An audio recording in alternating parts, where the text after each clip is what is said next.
Assalamualaikum warahmatullahi wabarakatuh. Selamat mengutin baru saya ucapkan pada anak saya. Sebenarnya majlis ni memang kita tengok sekarang lah kan.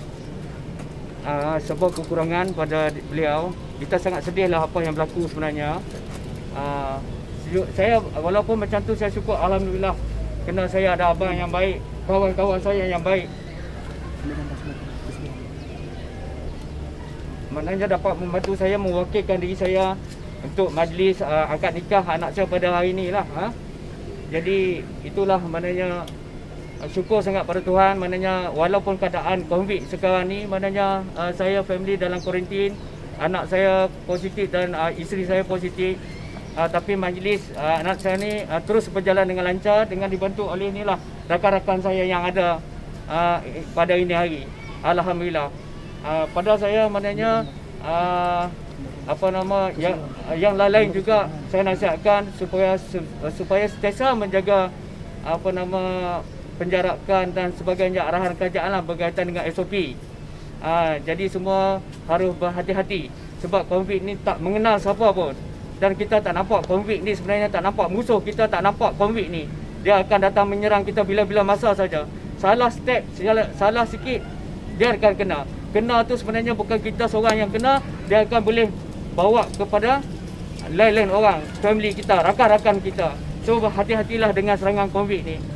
Tapi jangan ingat pelepasan melepas daerah tu satu tiket yang kita sewenang-wenangnya. Jadi masing-masing kena jaga diri. Kena akur segala arahan kerajaan lah. Jadi itu yang saya pesan pada semua sekali. Inilah satu pengalaman yang kita tengok. Mana tak disangka-sangka dalam kita berjaga-jaga, kita terkena juga COVID ni. Terkena juga family kita COVID ni. Sungguh sedih. Lebih-lebih lagi dalam keadaan majlis anak saya untuk melangsungkan pernikahan beliau. Jadi itulah maknanya family lain, keluarga lain, saya harap tidak berlaku macam mana saya berlaku pada hari ini. Terima kasih selagi saya ucapkan kepada abang saya yang betul-betul lumus lah. Dia memberi perhatian kepada saya sebenarnya, apa makan minum dekat rumah, hantar air kelapa muda dekat rumah saya. Memang dia alert pada saya dengan kakak ipar saya yang dalam kereta sana tu. Jadi terima kasih banyak-banyak pada Abang Not. Dia yang mewakili saya bagi pihak pernikahan anak saya pada hari ini. Terima kasih juga kepada Datuk Jeffrey, rakan saya, yang banyak memberi kata-kata semangat pada keluarga saya.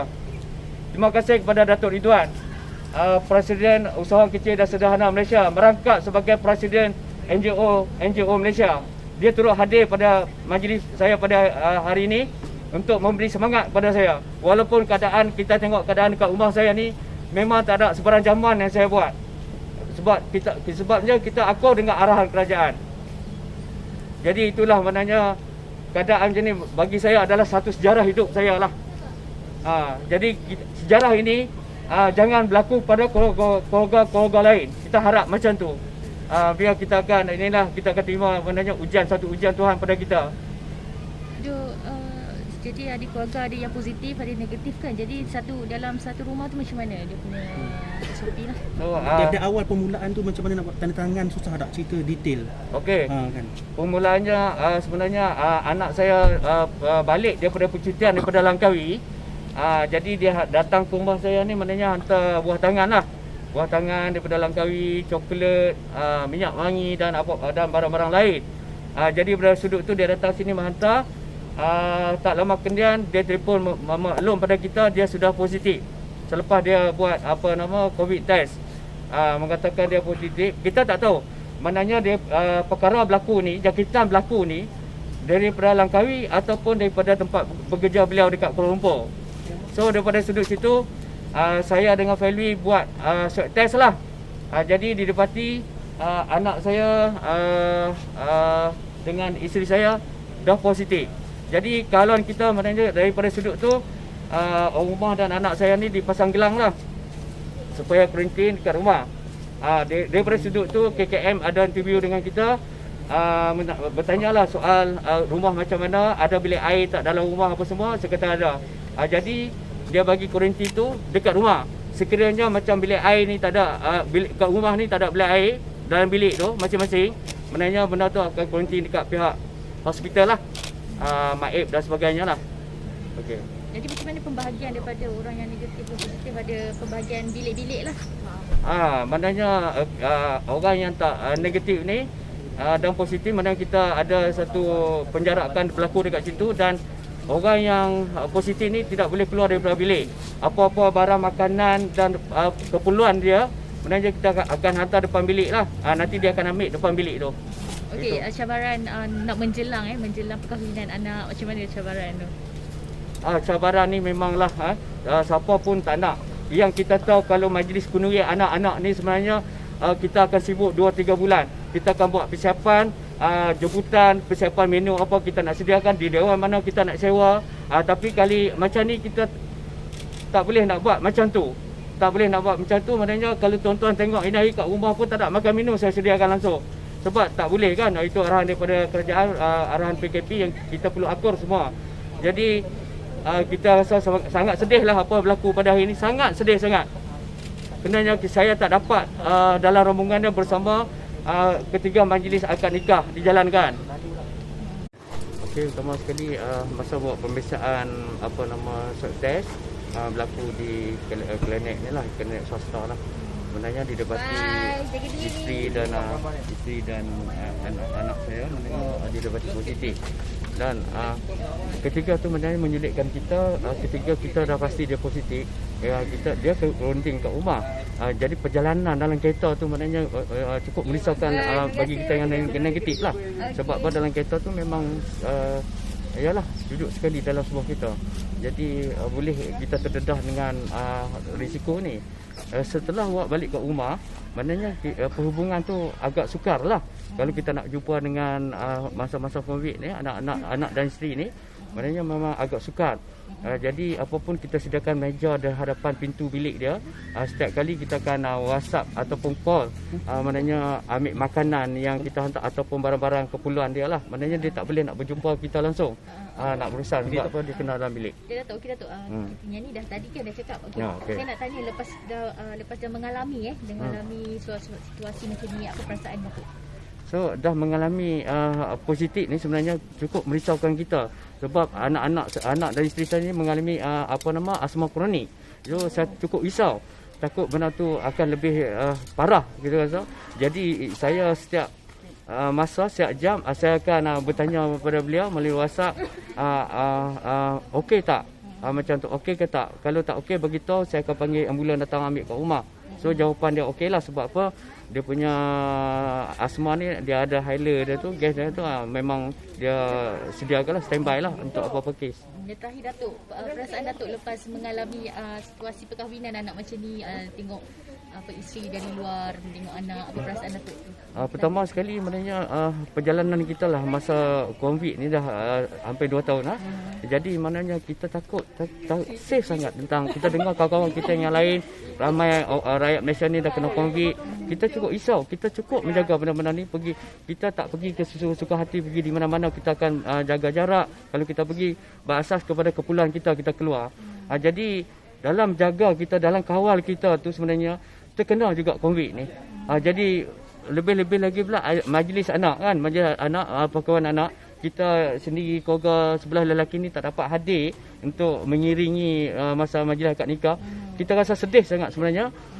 Kenanya itulah kenangan dia dalam hidup dia untuk family dah datang bersama.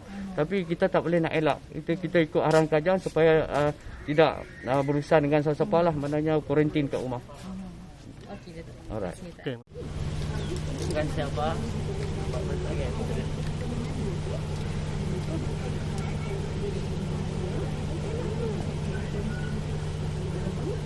Sebab abang banyak toleran, tak apa yang mana kahwin. Sekarang abang dengan masa mungkin tak boleh nak datang mungkin majlis. Tapi yang mana reda semua tu sebab ini COVID, tak boleh nak buat apa kan sebab kuarantin ni. Tapi terima kasih sebab abang dengan mama tu banyak buat saya pun. Itu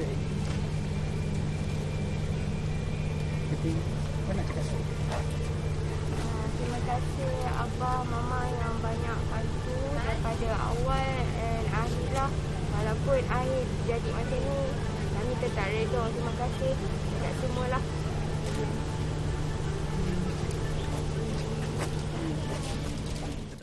tu kena menjemput saya sebab saya mewakili keluarga pihak belah perempuan lah. Sebab sekarang keluarga sebelah sana tengah sibuk membuat persiapan nak menyambut pengantin kita sekejap lagi. So terima kasihlah ya. Okey dah. Alhamdulillah selesai majlis perkahwinan adik saya Aiman dan juga pasangan Nisa pada pukul 9 pagi tadi bersama rombongan wakil pakcik sebab family saya kuarantin. Saya juga abang adik saya pertama kali dalam sejarah keluarga kami adik saya kahwin tanpa family. Saya seorang dapat teman adik saya dan juga pasangan. Alhamdulillah, kita doa yang baik-baik buat semua yang menonton. Alhamdulillah. Terima kasih. Nama pengantin baru adik saya Aiman dan juga pasangan, semoga kekal hingga akhir hayat dapat tengok family daripada dalam rumah. Semoga momen-momen ni dapat jadikan kenangan kepada pengantin, insya-Allah. Terima kasih kepada Datuk Nozar lah jemput saya pada hari ini kenduri anak Datuk Nozar, rakan persetujuan dalam NGO gabungan Malaysia. Hari ini kita perlu jadikan satu musibah lah, di mana